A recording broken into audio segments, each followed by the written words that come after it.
paz, meus queridos irmãos. Chegamos a mais um capítulo da carta de Paulo aos Colossenses. Vamos iniciar um capítulo que é um dos mais desafiadores para a nossa vida. Vocês verão que ele é muito parecido também com Efésios. No decorrer do estudo, os irmãos verão. E é bom que isso vai ajudar a lembrar muita coisa que a gente estudou sobre Efésios. E o texto áureo nosso é: pense nas coisas do alto, que está no capítulo 3, no versículo 2. Antes, porém, vamos orar para que Deus possa abençoar a palavra dele e aplicá-la no nosso coração. Oremos. Senhor, está aqui a tua palavra, está perto de nós, nos nossos lábios e no nosso coração. Desejamos, Senhor, cumprir a tua vontade. Ajuda-nos a olhar para o alto e no decorrer do estudo, ajude-nos a aprender e a praticar todas as coisas que necessitamos para a gente desenvolver a nossa salvação e alcançar a vida que está em Ti. Muito obrigado por esse estudo. Abençoa a minha vida e abençoa aqueles que estão estudando juntamente comigo. No nome de Jesus. Amém. Amém. Queridos, antes de iniciar o estudo propriamente dito, vamos relembrar o que nós vimos no capítulo 2. Porque esse capítulo 3, ele puxa um gancho do outro. E Paulo diz, no capítulo 2, que ele é muito interessado pelo povo de Colossenses. Ele sempre faz aquilo que faz com as outras igrejas: indicar, estudar, prestar atenção nos pregadores, e principalmente aqueles que viriam com argumentos nada cristãos, umas baboseiras. Paulo falou para eles terem cuidado com isso. Depois ele fala sobre o cerimonialismo que o povo judeu praticava, que já indicava a volta de Jesus, a primeira volta dele, antes de ele nascer, e também nos ajuda a compreender que tudo, em todas as coisas do povo judeu, o nosso Deus já demonstrava o plano de salvação da humanidade. Mas até aquele momento, ninguém tinha percebido nada. Só quando Jesus voltou, chegou, morreu e ressuscitou, e o Espírito Santo foi derramado, é que muitos que o seguiram compreenderam as palavras de Deus. E por último, Paulo fala para termos cuidado com práticas que nos enganam a nós mesmos, fazendo-nos acreditar que realizando-as, a gente ficaria livre de tentações carnais, por exemplo. Havia um pensamento na época, e até hoje algumas pessoas fazem isso, que se chama ascetismo, que prega o seguinte: você deve desprezar os sentimentos do seu corpo, as sensações, olfato, paladar, visão, audição, tato, se isso te provocar alguma tentação. E de que forma você faria isso? Mutilando-se. E Paulo fala: olha, esse tipo de comportamento não ajuda em nada na tentação carnal. A única coisa que ajuda é pensar nas coisas de Cristo.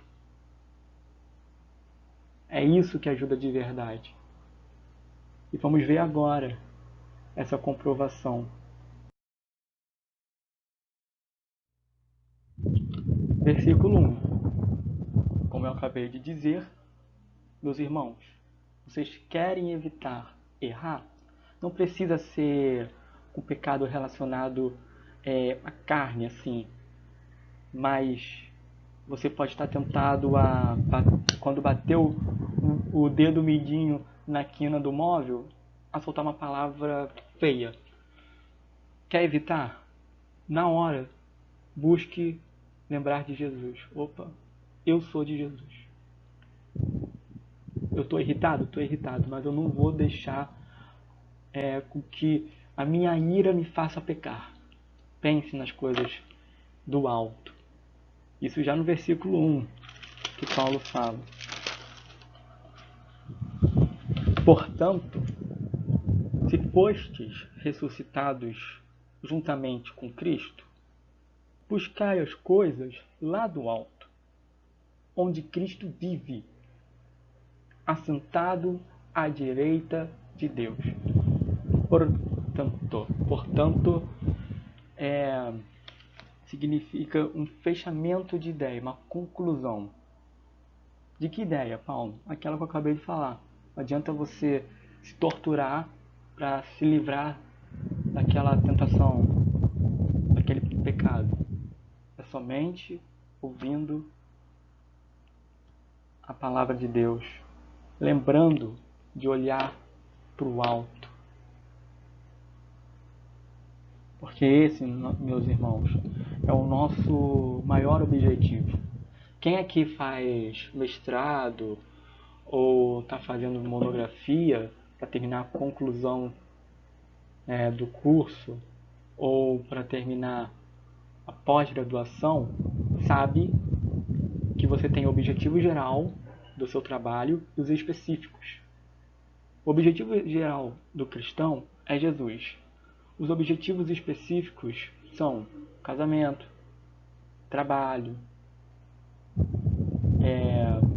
ganhar dinheiro. E são específicos. Você pode fazer ou não. O objetivo geral é que tudo que você fizer tem que estar em volta de Cristo Jesus. Tudo que você fizer. E a gente vai ver isso mais à frente, tá bom? Tem um versículo específico falando sobre essa palavra, ok? Então, pensem nas coisas que pertencem a Cristo. Pensem nas coisas que se referem a Cristo. Isso é um bom salvamento.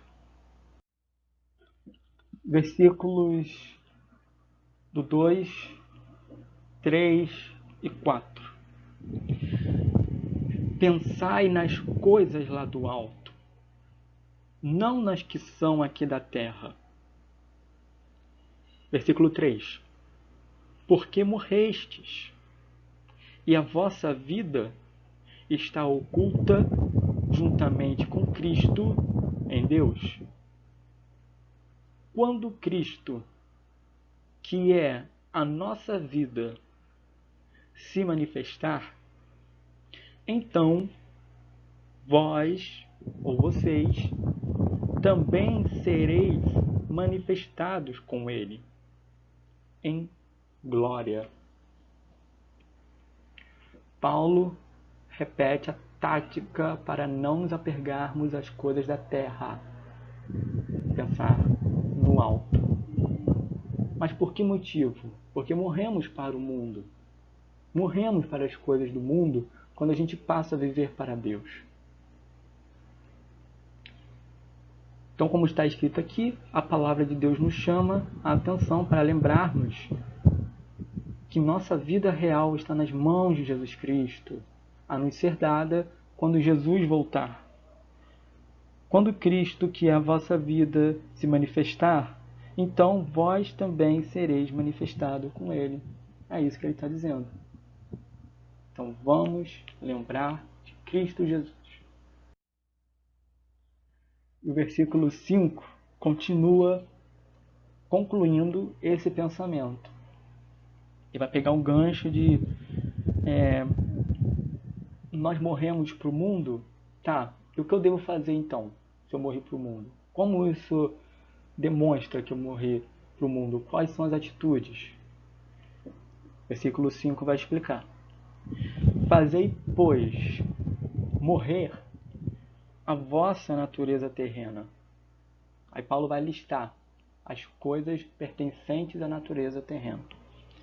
Prostituição, impureza, paixão lasciva, desejo maligno e a avareza, que é idolatria. Essas coisas, meus irmãos, nos distraem. E quando a gente alimenta cada uma delas, ou uma delas, não importa, a gente fica cada vez mais distante de Deus e quer viver aqui o agora, se esquecendo que quando nós nos batizamos e aceitamos Jesus, a gente estava dizendo naquele dia na frente de todo mundo: a partir de hoje eu tenho um novo comportamento, porque eu morri para as coisas que eu praticava. Agora estou vivo novamente, porém para viver pensando em Cristo Jesus, porque a minha vida está lá, minha vida não está aqui. Minha vida está lá. Então quando a gente se apega às coisas deste mundo, material e carnal, o que acontece? A gente tem a tendência de querer ficar, embora que não seja o nosso lugar. E tudo isso passará. Tudo isso passará. Mas aquele que permanece em Deus vive para sempre. Isso está em 1 João. Se você quer se lembrar de outros produtos de um coração ruim e que contamina o ser humano, indico a vocês o Evangelho de Marcos, no capítulo 7, de versículos 21 e 22. Tá bom? Se vocês acham que vão esquecer ou querem complementar o que eu acabei de falar, parem esse vídeo, dá uma pausa e verifiquem se o que eu estou falando é verdade ou estou equivocado. Tá bom? Continuando.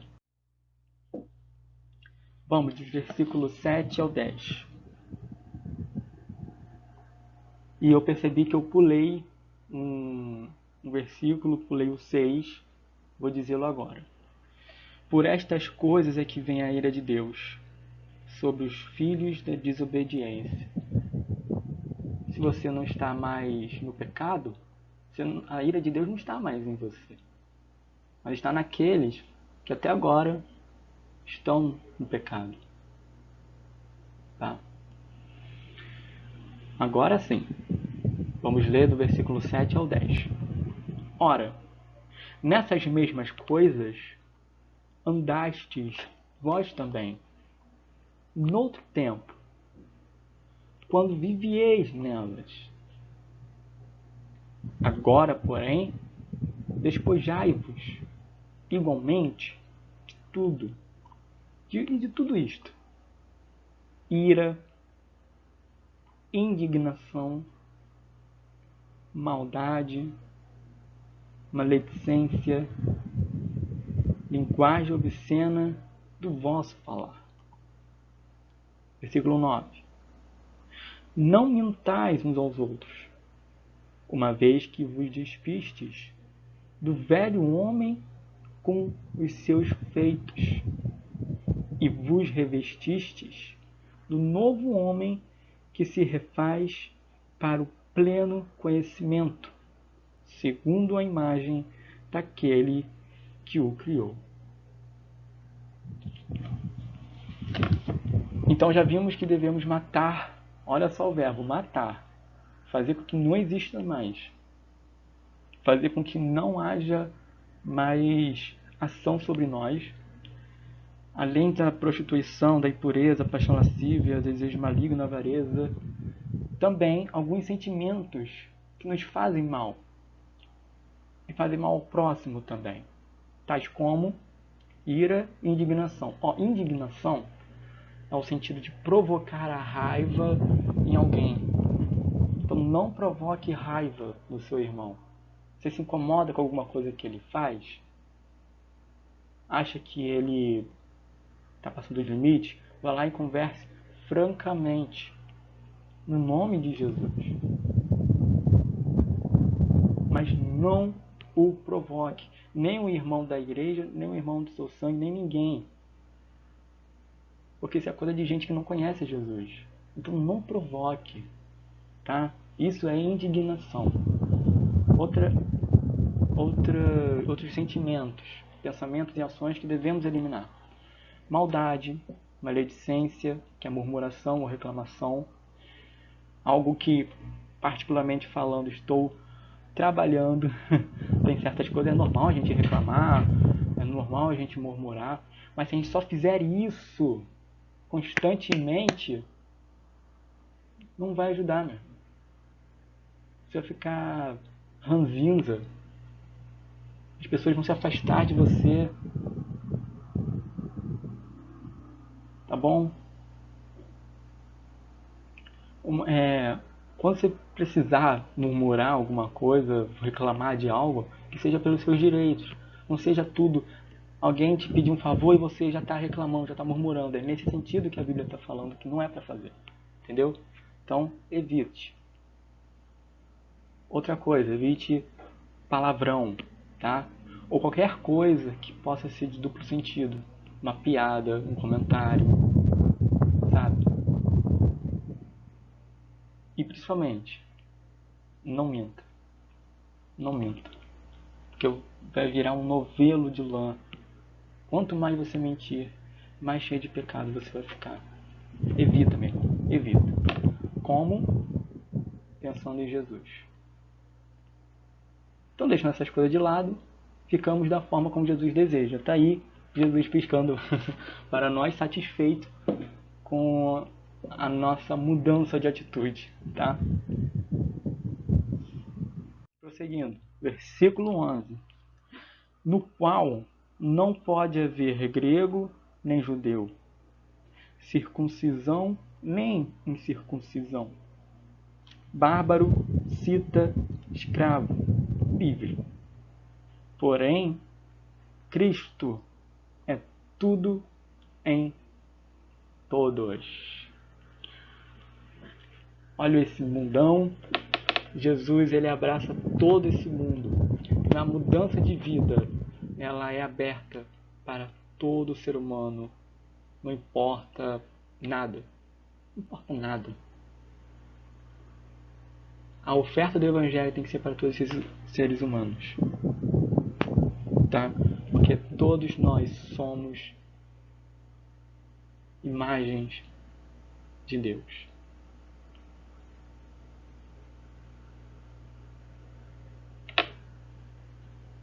Prosseguindo. Vamos ler os versículos 12 ao 14. Revesti-vos, pois, como eleitos de Deus, santos e amados, de ternos afetos de misericórdia, de bondade, de humildade, de mansidão, de longanimidade. Suportai-vos uns aos outros. Perdoai-vos mutuamente, caso alguém tenha motivo de queixa contra outrem. Assim como o Senhor Jesus vos perdoou, assim também perdoai vós. Acima de tudo isto, porém, esteja o amor, que é o vínculo da perfeição. Vamos aprender um pouco mais de como a gente deve se comportar. O amor de Deus a que se refere se chama ágape no original. E é esse amor do qual Paulo está falando. E esse amor, imagine como uma árvore frutífera. Esse amor que é a perfeição. Ele produz frutos: perdão, misericórdia, mansidão, bondade, paciência, humildade e tolerância. Meus irmãos, a palavra grega que Paulo utilizou para suportai-vos é o anerhomeni, que traduzido diretamente para o português é tolerância. Então, tem aquele irmãozinho mais complicado, não deixe de amá-lo, tolere-o, ajuda-o também. Use os frutos do amor de Deus em você para que ele se sinta amado, para que ele veja que a igreja não é qualquer lugar que se cansa das pessoas e as abandona. Porque Jesus não nos chamou para isso. Jesus nos chamou para juntar. E aquele que não está com Jesus espalha. Não seja um espalhador, seja um agregador, tá bom? Seres humanos são difíceis, mas Jesus nos ensina como devemos nos comportar. E Jesus viu na pele como é que o ser humano é complicado. Vamos lá. Versículo 15. Seja a paz de Cristo o árbitro em vosso coração, a qual também fostes chamados em um só corpo,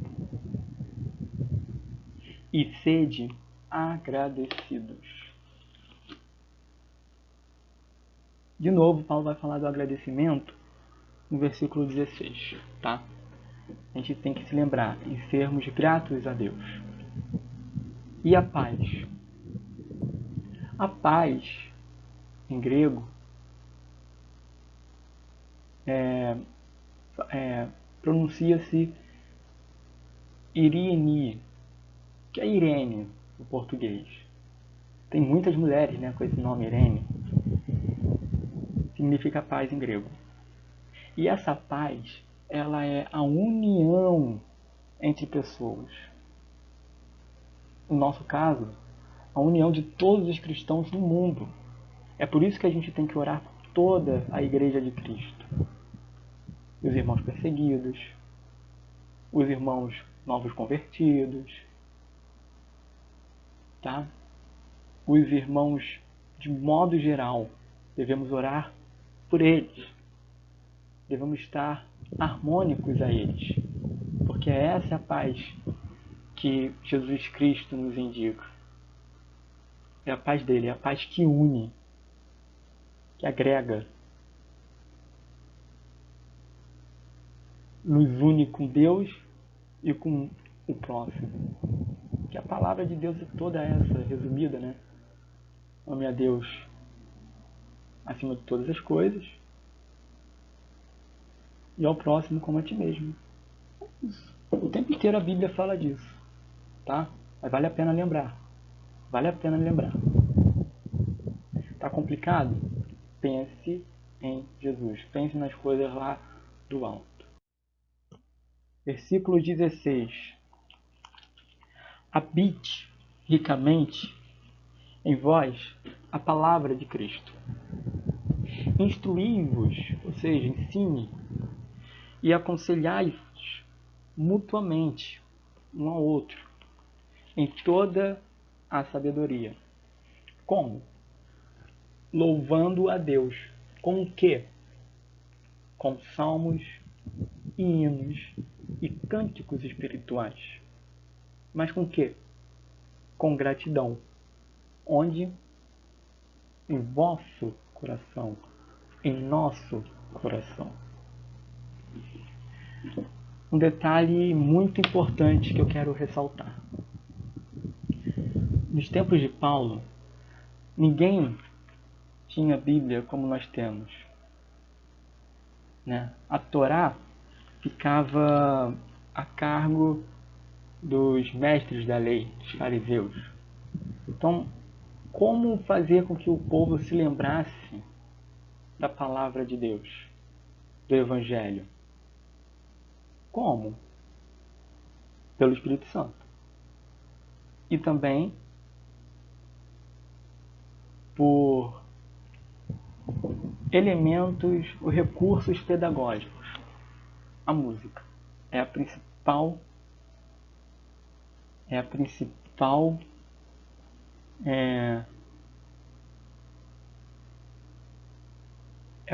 oportunidade de se ensinar alguma coisa. Na época das escolas e dos pré-vestibulares, a gente aprende aquelas fórmulas matemáticas, né, das ciências da natureza, de língua portuguesa, de modo mais rápido, com música, não é verdade? Sempre tem aquele professor que ensina dessa maneira. É a mesma coisa que Paulo está falando aqui. Usem a música, usem os salmos, os cânticos espirituais, os hinos, para ensinar um ao outro. Essa é a importância da música. Hoje em dia, a música cristã, ela tem essa e outras funções também, né? De reflexão, é uma profissão. Mas nessa época aqui, era o principal uso, meio pelo qual alguém poderia absorver os ensinos do Evangelho. E hoje em dia, se eu cantar alguma música que lembre um versículo, vocês vão lembrar mais da música do que o versículo, né? Porque é isso, você aprendeu, né? Então isso é muito interessante para a gente pensar, tá? De novo, Paulo falando que devemos demonstrar gratidão a Deus. Sempre, sempre. Agradeça pelo dia, agradeça pela noite. Agradeça. Agradeça. Versículo 17. E tudo o que fizerdes, seja em palavra, seja em ação, fazei-o em nome do Senhor Jesus, dando por ele graças a Deus Pai. Tudo que nós devemos fazer, falar, pensar é colocando Jesus no meio, cristocentricamente, tá? E é tudo, e tudo envolve tudo. Colocar Jesus na sua vida. E as demais coisas nos serão acrescentadas. Isso o próprio Jesus, né, nos indica, nos ensina.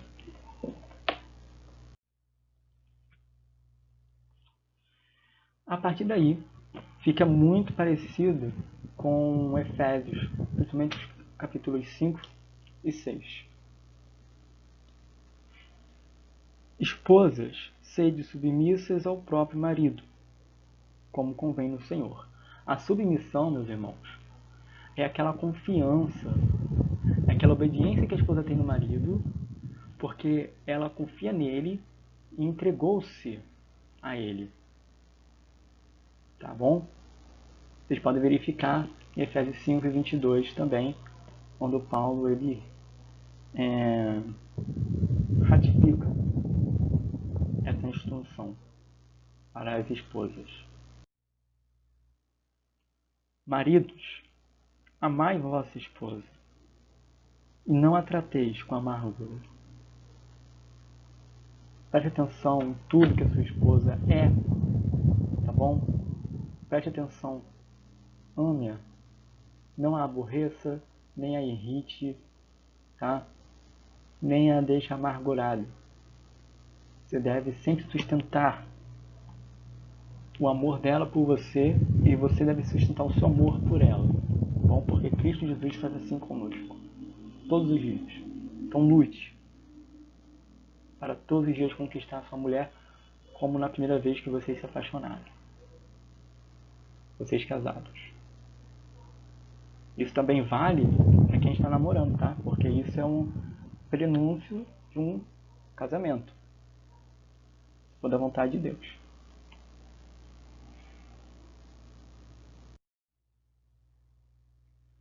Versículo 20. Filhos, em tudo obedecei a vossos pais, pois fazê-lo é grato diante do Senhor. Então, eu falo por mim, que eu sou filho, devo levar em consideração o que meus pais me ensinam. Eu passei da fase de ser educado. Eu já recebi deles o suficiente para, por minha própria conta, viver. Mas se você tem aquele filho adolescente, você que é adolescente, que é criança, preste atenção. Valorize os seus pais. Tá? Sejam obedientes a eles. Tudo bem? Não questione muito. Se você sabe que eles estão com razão, não questione. Tá bom? Sejam obedientes em tudo. Tudo. Tá? Os irmãos podem verificar a mesma exortação em Efésios 6, de 1 a 3. Versículo 21. Pais. Teve um equívoco aqui, meus irmãos. Não é o versículo 21, esse é o do 22. Mas eu vou dizer o 21, né? Pois eu não o citei na hora dos pais. Pais, não irriteis os vossos filhos, para que não fiquem desanimados. Também cabem aos pais observarem se vocês estão contribuindo com o emocional dos filhos de vocês. Não permitem que eles não gostem de vocês, que eles os evitem, tá bom? Porque não é algo que Deus aprova. Não é algo que Deus aprova. Tente compreendê-lo, tá bom? Tente compreendê-lo. Agora sim, é o versículo 22 aqui, tá bom? Provavelmente eu cometi um equívoco na numeração do versículo. Mas os irmãos estão vendo comigo na Bíblia, né? E podem observar esse pequeno errinho. Continuando. Servos, obedecei em tudo ao vosso Senhor, segundo a carne, ou seja, o ser humano, não servindo apenas sob vigilância, visando tão somente agradar homens, mas em singeleza de coração, temendo ao Senhor. 23. Tudo quanto fizerdes, fazei-o de todo o coração, como para o Senhor, e não para os homens. 24. Cientes de que recebereis do Senhor a recompensa da herança. A Cristo, o Senhor, é que estás servindo. 25. Pois aquele que faz injustiça receberá em troco a injustiça feita. E nisto não há acepção de pessoas. O que você fizer aqui vai refletir lá na frente, meu irmão. Então você é trabalhador, é cristão, trabalhe com alegria, não trabalhe para aparecer, trabalhe conforme as suas forças, trabalhe como se o seu patrão fosse Jesus. Ah, mas meu patrão tá mais pro diabo. Olha, ele é ser humano, não é? Você está trabalhando para aquele líder, né? Para aquele chefe. Se você está lá, você o respeite, porque isso vai até mesmo envergonhá-lo. Sabe? Seu patrão vai ficar, poxa, você está fazendo realmente um bom trabalho. Ele não vai ter do que reclamar de você, entendeu? Mas se não for esse o seu caso, vai ser mais fácil trabalhar com alegria. Meus irmãos, tudo o que fizermos, devemos fazer pensando em Jesus. Não é assim que a gente viu aqui? Vamos fazer todas as coisas de coração, como se fosse para Deus. Vamos trabalhar isso. Eu estou trabalhando no meu coração isso. Na hora de trabalhar, de preparar uma aula, eu estou sempre pensando, eu vou fazer isso como se fosse para Jesus. Para arrumar a casa, tem que arrumar como se eu estivesse arrumando a igreja. Quando estivesse arrumando alguma coisa de valor, porque a casa é de valor. Pensando como se fosse para Jesus. Ok? Então isso é mais voltado para o trabalho, mas você pode pensar em trabalho de um modo geral. E eu vou pedir licença aqui para o próximo professor que pegar o capítulo 4. Só o versículo 1, Paulo fala sobre os senhores, que eu trouxe para cá como patrões, chefes, líder. Senhores, tratai os servos com justiça e com equidade, certos de que também vós tendes Senhor no céu. Então, como Deus, que está acima dos patrões, os trata bem, esses patrões, principalmente os cristãos, devem respeitar os seus funcionários. Então você, meu irmão, é dono de alguma empresa e tem funcionários trabalhando para você, você como cristão deve tratá-los bem, porque você, acima, tem Deus. E Deus não te trata bem.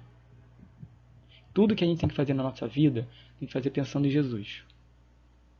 E também pensar como Jesus faria. Tudo que Jesus fez aqui foi para o nosso aprendizado. Até mesmo morrer e o viver. Como eu já falei, devemos morrer para o mundo e viver para Cristo. Assim como Cristo morreu para o pecado e viveu para Deus. Não é verdade? Então é isso. Os irmãos podem verificar o mesmo conselho de Paulo em Efésios 6, 9. Que Deus abençoe a sua vida. Que Deus abençoe a nossa vida. Tá bom? Muito obrigado por me acompanharem até aqui. Que Deus abençoe a sua palavra. Tá bom? E que Deus abençoe também, meu irmão, a sua família, a sua vida. Aprendam com Cristo Jesus. A partir de hoje pense, tudo que eu vou fazer, eu vou fazer como se fosse para Cristo Jesus. Porque você está fazendo realmente para Ele. Você está vivendo para Ele. Tá bom? Que o Espírito Santo complete aquilo que ficou em falta, caso ficou em falta. E que os irmãos, mais uma vez eu peço, se atentem à palavra do Senhor. Tá bom? Muito obrigado. Graça e paz.